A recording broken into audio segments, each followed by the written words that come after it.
नमस्कार, मैं हूं कपिल श्रीमाली और न्यूज 18 राजस्थान की इस चुनावी चौपाल में आपका स्वागत है। मैं मेरे सहयोगी शेर सिंह के साथ आज आपको वल्लभनगर विधानसभा उपचुनाव से पहले यहां के समीकरण समझाने की कोशिश करूंगा। तो वहीं इस चुनावी चौपाल के बीच वल्लभनगर के चुनावी मुद्दे और यहां पर किए जा रहे विकास के दावों की हकीकत जानने की भी कोशिश करेंगे। इस चुनावी चौपाल में हमारे साथ वल्लभनगर की जनता के अलावा जो 4 पार्टियों के प्रमुख नेता हैं वे हमारे साथ में मौजूद है। जनता सेना से हमारे साथ में धनराज जी मौजूद है, जो कि देहात जिला अध्यक्ष जनता सेना के। इसके अलावा कुबेर सिंह चावड़ा हमारे साथ में इस समय कांग्रेस से मौजूद हैं। कुबेर सिंह चावड़ा कांग्रेस के पूर्व प्रधान रह चुके हैं। तो वही वल्लभनगर विधानसभा से कांग्रेस के पे प्रमुख दावेदार के रूप में भी थे। आप देखिए, राकेश गुजर हमारे साथ में, जो कि आरएलपी के प्रदेश प्रवक्ता हैं, और चंद्रशेखर जोशी, जो कि भाजपा देहात भाजपा के जिला उपाध्यक्ष हैं। चारों पार्टी के प्रमुख नेता हमारे साथ में मौजूद हैं, इनसे चर्चा करेंगे। इसके अलावा आप देखिए कि वल्लभनगर विधानसभा में चारों पार्टियों के कार्यकर्ता और आम जनता भी इस चुनावी चौपाल में हमारे साथ मौजूद रहेगी, जो कि अपने तीखे सवालों से पार्टी के प्रमुख नेताओं पर सवाल दागेगी। वल्लभनगर विधानसभा में पहली बार चतुष्कोणीय मुकाबला देखने को मिल रहा है। यहाँ पर अब तक भाजपा और कांग्रेस के अलावा जनता सेना का दबदबा देखा गया, तो वहीं इस बार आरएलपी ने यहां पर एंट्री मारी है। आरएलपी को यहां से कुछ चमत्कार की उम्मीद है। सबसे पहले पार्टी के प्रमुख नेताओं से ही बात शुरू करेंगे। जनता सेना, जो कि वल्लभनगर में तीसरे मोर्चे के रूप में उभर कर सामने आई थी, उनसे बात करने की कोशिश करेंगे। धनराज जी, वल्लभनगर में 2013 में जनता सेना का उदय हुआ, उसके बाद जनता सेना चुनाव लड़ रही है। इस बार किन प्रमुख मुद्दों से चुनाव लड़ रही है? सर, हमारे क्या कि अभी मेन तो पेयजल के लिए हम सारी व्यवस्था वल्लभनगर में पेयजल के लिए, पानी के और किसानों के लिए नहर की योजना नहीं है। उसके लिए हम कसोटिया बांध का पूर्व में रणजीत सिंह जी भिंडर ने डीपीआर बनवाई थी और उसमें कुछ रुक गया काम। चुनाव आ गए, इसलिए वापस उनको रणजीत सिंह जी भिंडर विधानसभा में पहुंचेंगे और वापस उस डीपीआर तैयार करके पुनः इस वल्लभनगर विधानसभा में पेयजल की और किसानों के लिए नहर योजना चालू कराने में हमारी पूरी प्राथमिकता है। और शिक्षा के क्षेत्र में नए आयाम पैदा करेंगे। रोडें जो अभी खस्ता हालत है, रोडें खराब हो रही है, उस समय की जो कुछ सैंक्शनें जो रोडों की निकली हुई है वो अभी रुकी हुई है, उनको वापस चालू कराने में हम पूरा सहयोग करेंगे। कांग्रेस को यहाँ से उम्मीद है, सहानुभूति की लहर यहाँ पर कांग्रेस चाहती है, लेकिन किन मुद्दों के साथ में जा रहे हैं? क्योंकि गजेंद्र सिंह शेखावत जो है वो इस सरकार से खुश नहीं थे। मैं ये मानता हूँ राजस्थान में जननायक अशोक गहलोत की सरकार है। अशोक गहलोत सरकार ने जो इतनी कोरोना की बड़ी महामारी थी उसमें भी बहुत ही बढ़ चढ़ कर के लोगों की सेवा की है। जहाँ तक मेरा मानना है, कांग्रेस सरकार कि राजस्थान में आज एक नया आयाम स्थापित कर रही है। वल्लभनगर विधानसभा में हमको 2000 करोड़ रुपए के उन्होंने काम दिए हैं, जैसे कि पेयजल की समस्याओं के लिए बहुत सारे टंकियाँ स्वीकृत की हैं, बहुत सारे रोडें स्वीकृत की है। वल्लभनगर में बहुत बड़ा सैटेलाइट हॉस्पिटल दिया है। बिंडर में हमको एक बहुत बड़ा गर्ल्स कॉलेज दिया है। ऐसी बहुत सारी ऐसी योजनाओं को जो अशोक गहलोत ने हमको दिए हैं। हमारे प्रभारी मंत्री प्रताप सिंह जी खाचरेवास समय समय रहते हुए उदयपुर जिले में आते हैं, वल्लभनगर को हमेशा सूद लेते हैं और हमारी जो भी समस्या होती है उनका निराकरण करने के लिए सरकार एकदम सक्षम है। और देश के प्रधानमंत्री नरेंद्र मोदी जी ने भी माननीय अशोक गहलोत साहब की तारीफ की है। मैं तो ये मानता हूँ ऐसा जननायक राजस्थान को फिर कभी शायद कभी नहीं मिलेगा। मारवाड़ की पार्टी राकेश जी मेवाड़ में चमत्कार करना चाहती है। क्या लगता है आपको, मेवाड़ में जो एंट्री की उसमें सफलता मिल पाएगी? देखिए, निश्चित रूप से कपिल जी, राष्ट्रीय लोकतांत्रिक पार्टी को बने हुए करीब 2.5 साल का समय हो चुका। अब ये 29 तारीख आएगी, इसको 3 साल हो जाएंगे पूरे। निश्चित रूप से राष्ट्रीय लोकतांत्रिक पार्टी राजस्थान में एक नया आयाम स्थापित करना चाहती है। 5 प्रधान, एक चेयरमैन हमारा और 3 विधायक, एक अलग समय में राष्ट्रीय लोकतांत्रिक पार्टी ने बड़ी मजबूती के साथ लड़ी है। और आज राजस्थान में भारतीय जनता पार्टी तो खत्म हो चुकी है, विपक्षी भूमिका है ही नहीं। आप मुझे बताओ, किस प्रकार से कांग्रेस के राज में लॉ एंड ऑर्डर बिल्कुल समाप्त हो चुका है। अपराधी, ये इतिहास में पहली बार हो रहा है राजस्थान में, कांग्रेस के राज में अपराधी किस प्रकार से पुलिस थाने को तोड़कर सारे बीच बाजार भग जाते हैं, किस प्रकार से दुष्कर्म की घटनाएं हो रही है। इनके प्रदेश अध्यक्ष है, उनको मैं कह रहा हूं, जयपुर में शिवगौतम डॉक्टर है फेमस, राजस्थान का सबसे टॉप, जो मानसिक रोगों को ठीक करता है। इनके प्रदेश अध्यक्ष को तो तत्काल प्रभाव से वहां ले जाना चाहिए। 2011-2015 में गांधी जी आए हैं, जिसका पिताजी मर जाए वो विधवा है, ऐसे स्टेटमेंट दे रहे प्रदेश अध्यक्ष। मुझे लगता है कि कांग्रेस पूरी तरीके से अब वर्तमान में समाप्त होने के कगार पे है। वल्लभनगर में भाजपा प्रत्याशी की जमानत जब्त हो गई। इस उपचुनाव में भी भाजपा ने गलती कर दी है। नहीं, ये आपका दृष्टिकोण हो सकता है। भाजपा पिछड़ी नहीं है। अगर पुराना इतिहास उठा के आप देखेंगे तो समझौते में सीट गई, वो हम विजित हुए। बीजेपी का यहाँ से विधायक भी जीता। अभी जिला परिषद पंचायती राज के अगर आप वोट प्रतिशत और सीटें अगर देखें तो प्रधान हमारे बैठे, जिला परिषद मेंबर हमारे यहाँ से गए और बाकी सभी पार्टियाँ पिछड़ी हुई नज़र आई। तो उस दृष्टिकोण से देखें, और पिछली बार भी जो हमारा कैंडिडेट खड़ा हुआ था तो भारतीय जनता पार्टी का जो कैडर बेस पार्टी है और जो वोट हमको मिलना था वो हमें मिला। हाँ, कुछ विग्रह जरूर रहे, लेकिन इस बार चुनाव में एक अप्रत्याशित परिणाम आने वाले हैं और जनता जो है यहाँ की वल्लभनगर की विकास के नाम पे वोट देगी। उन्होंने कांग्रेस को भी देखा है और अन्य दलों को भी देखा है। पिछली बार जो प्रत्याशी भारतीय जनता पार्टी के थे, जिन्होंने बहुत भारतीय जनता पार्टी को यहाँ पर आगे की ओर बढ़ाया था, लेकिन इस बार उन्हीं का टिकट काट दिया। ये माना जा रहा था कि उनका टिकट पक्का है, लेकिन उदयलाल डांगी जो कि अब आरएलपी से चुनाव लड़ रहे हैं, उनका टिकट काट दिया गया। और आम जनता में या फिर राजनीतिक चर्चाओं में ये चीज़ है कि बीजेपी ने इसको एक बड़ी गलती की है। नहीं, ऐसी कोई बात नहीं है, केवल मीडिया की है। बाकी आम कार्यकर्ता, भारतीय जनता पार्टी जो है कैडर बेस्ड कार्यकर्ताओं की पार्टी है और कोई एक व्यक्ति इसको आगे नहीं बढ़ाता है, सभी कार्यकर्ताओं के सामूहिक प्रयास होते हैं। देखिए, यहाँ पर आमजन भी हैं, कार्यकर्ता भी हैं, उनसे बात करेंगे कि कितना विकास यहाँ पर हुआ है। अभी वे अपने प्रत्याशियों से क्या चाहते हैं, आप क्या मानते हैं, कितना विकास हुआ है इस क्षेत्र में? विकास जो हुआ है वो आज दिन तक कांग्रेस पार्टी ने विकास कराया है। बाकी की पार्टियां केवल एक आरोप लगाती है। यहाँ पर 4 पार्टियां लड़ रही है, जिसमें कांग्रेस प्रथम विजय है, बाकी सेकंड कौन आवे इसलिए लड़ रहे हैं। आज की तारीख में जो आप कह रहे थे भी कॉलेज इतना है, अरे हम तो ला रहे हैं विकास, आप तो बेचने के लिए बीजेपी बेच रही है। रेल बेच दी, हवाई जहाज बेच दी, तेल के कारखाने बेच दिए, सब बेच दिए। हम तो केवल यहाँ पे विकास लाने का काम करते हैं। हमारा कोई मुद्दा नहीं है। हमारी जो भावना है कांग्रेस की, हमारे प्रत्याशी भावना है विधानसभा के शिक्षा क्षेत्र में आगे बढ़ाने की। जो कोई भी समस्या होगी, वैसे समस्या को रखी नहीं है। हमारे पूर्व गृह मंत्री गुलाब सिंह सख्ताव साहब ने इस वल्लभनगर के लिए, यहाँ हमारे पहली तहसील है जहाँ 3 कोर्टें हैं, वल्लभनगर कोर्ट है, भिंडर कोर्ट है, कानौड़ कोर्ट है। हमारे 3 पंचायत समिति हैं यहाँ। हमारे नगर पालिका में भी ये उप जिला कलेक्टर कार्यालय खोला गहलोत साहब ने। नहीं, मैं ऐसे पूछ रहा हूँ, चंद्रशेखर जी भाई साहब कह रहे कि सांसद मोदी ने ये किया, बीजेपी ने ये किया। मैं ये पूछ रहा हूँ कि चंद्रशेखर जी भाई साहब, आपके सांसद महोदय ने वल्लभनगर के लिए क्या दिया 7 साल के अंदर? उसके बाद में मैं ये कह रहा हूँ, वो घोषणा करके गए थे कि वल्लभनगर के जो गडूर सागर बांध है उसके ऊपर मैं 10 लाख रुपए दे रहा हूँ। वो 10 लाख रुपए कहाँ पे?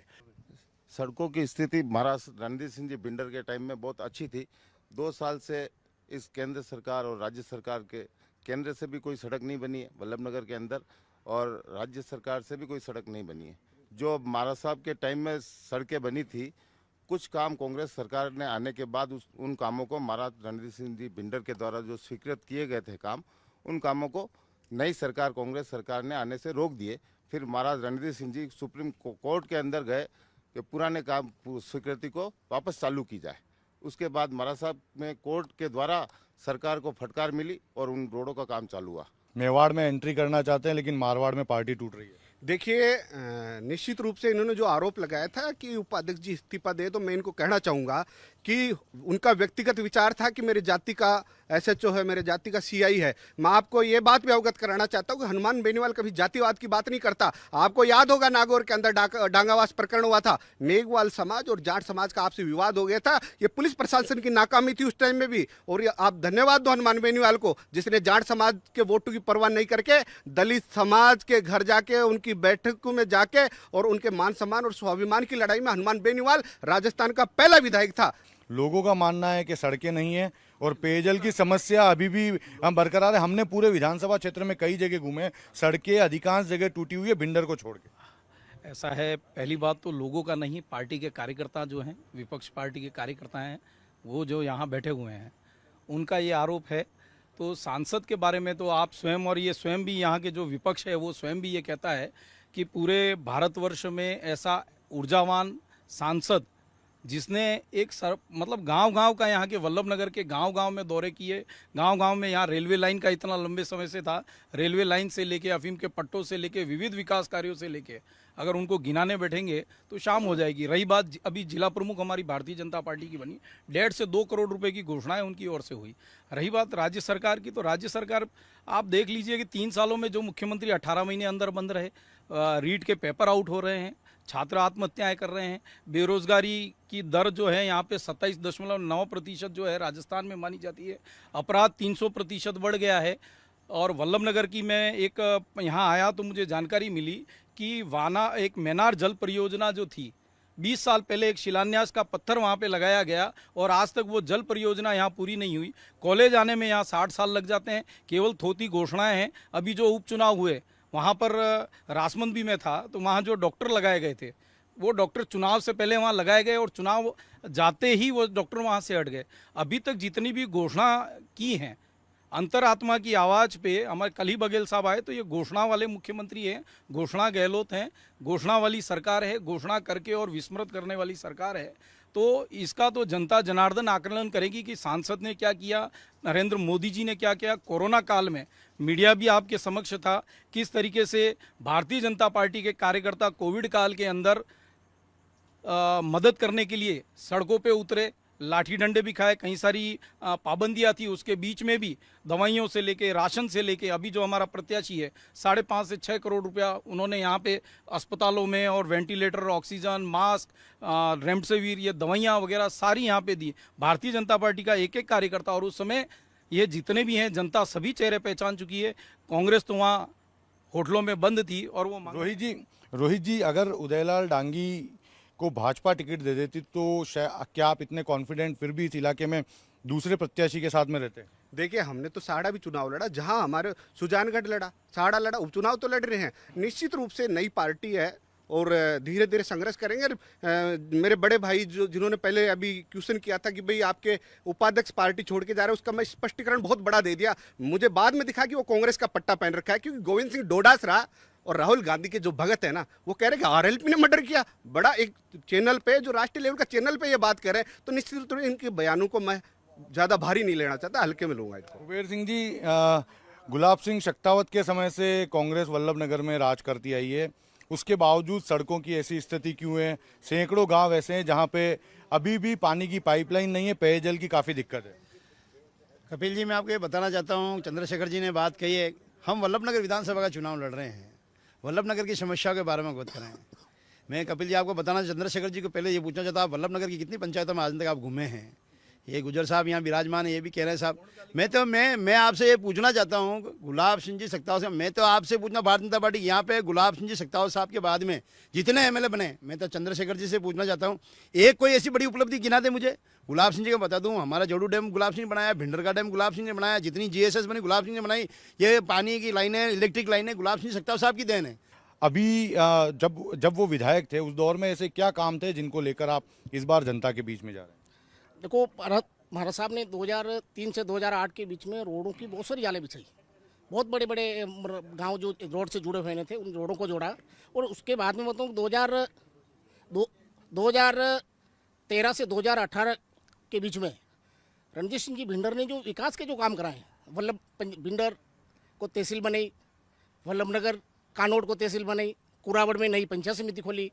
और आपको बताऊं कि लगभग उस समय ऐसे पुराने मिडिल प्राइमरी स्कूल थे जिनको मिडिल स्कूल में प्रमोनित कराए। ऐसे मिडिल स्कूल पुराने थे दुर्गम एरिया में, पहाड़ी एरियो में, जहाँ पे से मिडिल स्कूल थे, बहुत सारे स्कूलों को सेकेंडरी कराए। सेकेंडरी ऐसे पुराने सेकेंडरी थे जिनको हायर सेकेंडरी कराया था। शिक्षा के क्षेत्र में उन्होंने जितने जो काम कराए शायद मेरे हिसाब से किसी ने कराए। जी बिल्कुल, देखिए और भी कई लोग हैं, आरएलपी के कार्यकर्ता भी हैं। आप आरएलपी मारवाड़ से है, आप मेवाड़ में आकर प्रचार कर रहे हैं, आपकी बात जनता क्यों सुनेगी? जनता इसलिए सुनेगी कि हम पूरे प्रदेश की बात कर रहे हैं। बात ये कर रहे हैं कि कांग्रेस ने ऐसा किया तो किसानों का कर्जा माफ। राहुल गांधी 1 2 3 4 5 पागल आके बोल के चला गया कि 10 तक होगा, 10 दिन निकलते ही माफ़ करूंगा। क्या कर्जा माफ हुआ? और बोला कि बेरोजगारी भत्ता, तक आज तक किसी ने कांग्रेस के प्रवक्ता से पूछो कि किसी को भत्ता मिला क्या? और बीजेपी के नेता बैठे हैं, ये हत्यारी सरकार है, 1000 किसान मर चुके हैं, किसान आंदोलन चल रहा है। अभी तक किसानों की बात क्यों नहीं सुन रही है? उनसे क्या फ़ायदा है किसान बिल का, ये हमें समझाइए। देखिए, विधानसभा उपचुनाव के दौरान राष्ट्रीय मुद्दे, प्रदेश स्तर के मुद्दे काफ़ी हावी हैं। आपसे बात करना चाहेंगे, क्या आप सोचते हैं चारों जो पार्टी के जो प्रमुख नेता हैं उन्होंने अपनी अपनी बात रखी है, इनकी बातों से आप कितने संतुष्ट हैं? इन्होंने जो डेवलपमेंट के बारे में बताया तो निस्संदेह कांग्रेस के विधायक और कांग्रेस ने विकास किया ही है, विकास नज़र भी आ रहा है। मेरा प्रश्न आरएलपी के जो बैठे हैं इनसे है कि आपके नेता बेनीवाल जी जो भारतीय जनता पार्टी के सहयोग से सांसद बने नागौर में, और उसके बाद आज आप भारतीय जनता पार्टी के विरोध में हैं। आपने अभी कहा है कि भारतीय जनता पार्टी खत्म हो चुकी है, कांग्रेस खत्म होने के कगार पे जा रही है, तो आपका मुकाबला है किससे? आपकी दिशा और दशा क्या है वो आप बताएं हमें। बिल्कुल, आप बताइए, क्या सोचते हैं आप, क्या बताएंगे चुनाव से पहले के समीकरण किस तरह के बैठ रहे हैं? सर, पहले वल्लभनगर विधानसभा में त्रिकोणीय मुकाबला होता था, लेकिन इस बार जब भारतीय जनता पार्टी से संगठन जो करता है वो सर्वोपरि है। लेकिन इस बार जो उदयलाल डांगी प्रत्याशित थे उनको टिकट नहीं मिलने से उन्होंने आरएलपी ज्वाइन की है। भारतीय जनता पार्टी संगठनवादी रीति नीति वाली पार्टी है और व्यक्ति आते जाते रहते हैं। संगठन पूरी मजबूती के साथ इस चुनाव को लड़ रहा है और मैं तो आपको न्यूज़ चैनल के माध्यम से इस वल्लभनगर विधानसभा के हर नागरिक को कहना चाहूँगा, हम चुनाव जीतेंगे, चाहे एक वोट से जीतें, बिल्कुल जीतेंगे। हम उस जीत की कगार से लेके हम तन मन धन से सारे कार्यकर्ता और पूरा संगठन लगा हुआ है, बिल्कुल निश्चित ही चुनाव जीतेंगे। एक नया समीकरण बनाने की कोशिश की जा रही है, 3 राजपूत कैंडिडेट है, तो राजपूत समाज वर्सेस अदर का जो एक नारा यहाँ पर दिया जा रहा है, उसका कोई असर यहाँ पर नजर आ रहा है? नहीं, ये वल्लभनगर विधानसभा है, यहाँ पे काफ़ी टैलेंट और बुद्धिजीवी मतदाता निवास करते हैं। यहाँ पे जातिवाद का मुद्दा कोई नहीं चलेगा। और मैं आपके माध्यम से दोनों राष्ट्रीय पार्टियों से निवेदन करना चाहता हूँ, नरेंद्र मोदी जी और अशोक जी गहलोत साहब से, कि ये पेट्रोल और डीजल है, दोनों को जीएसटी के दायरे में क्यों नहीं ला रहे? आम किसान का फायदा, यदि दोनों को जीएसटी के दायरे में लाए तो आम किसान का फायदा हो सकता है। और साथ ही में वल्लभनगर विधानसभा, रही बात उपचुनाव की, तो उपचुनाव में मैं आपसे आपके आग्रह से बताना चाहता हूं कि विकास का दूसरा नाम महाराज रणधीर सिंह जी भिंडर है और निश्चित ही चुनाव जीतेंगे। 2 तारीख को धनतेरस है, जनता सेना दोहरी खुशी मनाएगी, एक तो धनतेरस की, दूसरी जनता सेना के विजय जुलूस की। अच्छा, आपसे बात करना चाहेंगे, महंगाई कितना बड़ा मुद्दा है इस चुनाव में? इस चुनाव में सबसे ज़्यादा मुद्दा महंगाई, भ्रष्टाचार और गरीबों के साथ जो ये दोनों राष्ट्रीय पार्टी लेके चल रही है कि हम उनके साथ ये कर रहे हैं वो कर रहे हैं, थोटी घोषणा, थोटा कार्यक्रम लेकर चलते हैं। गरीब के साथ ये दोनों ही राष्ट्रीय पार्टियां नहीं रहती है। जैसे मेरे भाई ने कहा कि ये दोनों चीज़ें, जैसे प्रधानमंत्री मोदी ने कहा है कि एक भारत एक टैक्स, तो इनके फायदे के लिए कि ये जीएसटी से पेट्रोल और ये सब चीज़ें अलग ले लेते हैं। क्यों? आप गरीब के लिए अगर आप दोनों जीएसटी में लिया हो तो ये दोनों ही पार्टी का दुकानदारी बंद हो जाएगी, क्योंकि कि पेट्रोल के दाम 55, 56, 57 रह जाएंगे। तो आम आदमी को फायदा नहीं दे रहे हैं, ये अपनी दुकानदारियां चलाते हैं। और हमारे यहाँ जैसे महाराज रणधीर सिंह जी भिंडर, जो कि इन पार्टियों से अलग रह के और आम आदमी के साथ रह के विकास का हर कार्य करा रहे हैं और हर पुरुष और इनके साथ है और विकास की प्रयास कर रहे हैं। आप बताइए भैया कि युवा जो है, युवा क्या सोचता है इस चुनाव में? सर, सबसे पहले तो मैं बीजेपी से सवाल करना चाहूँगा कि माननीय नरेंद्र मोदी जी का एक स्लोगन है कि बीजेपी का यूथ अध्यक्ष जो गांव का होता है, यूथ लेवल पे, बूथ लेवल पे, वो प्रधानमंत्री बन सकता है। तो ये वल्लभनगर के लिए लागू नहीं है क्या? पूरे देश के लिए लागू है, वल्लभनगर के लिए लागू नहीं है क्या? यहाँ पे हर बार अलग हो जाता है। दूसरी मैं कांग्रेस से सवाल करना चाहूँगा कि आप कह रहे हैं कि हम पेट्रोल डीजल को जीएसटी में लाना चाहते हैं। अभी जो मीटिंग हुई थी रिसेंटली 1 महीने पहले सभी प्रधानमंत्रियों, मुख्यमंत्रियों की, तो उसमें सभी ने मना कर दिया कि हम नहीं लाना चाहते, अभी कंडीशन नहीं है, अभी ये डूबी हुई है। उसके बाद मैं एक आम युवा हूँ, मुझे प्रदेश की, देश की राजनीति से कोई लेना देना नहीं। मैं वल्लभनगर रहता हूँ, मुझे चाहिए कि वल्लभनगर में क्या हो रहा है उसकी मुझे चाहिए। वल्लभनगर में पिछले अभी आपने कॉलेज ले आया है, सड़क ले आया, जो भी ले आया आप, अब 6 महीने के चुनाव का माहौल चल रहा है, आप ले आए। 2.5 साल पहले जब आपकी सरकार थी तब आपके खुद के एमएलए कहते थे कि भाई मेरी आगे नहीं सुन रही, मैं आपका क्या काम करूं। कांग्रेस से हमारे साथ है, इस बात का जवाब देना चाहते हैं, बताइए। मैं आपको बताता हूँ, ये जो कह रहे भ्रष्टाचार के आरोप लगाते हैं, आप किस प्रकार का भ्रष्टाचार के आरोप लगाना चाहते हो? अशोक गहलोत ने जो काम किए हैं, मेरी बात सुनो, ये गुजर साहब के प्रभारी मंत्री की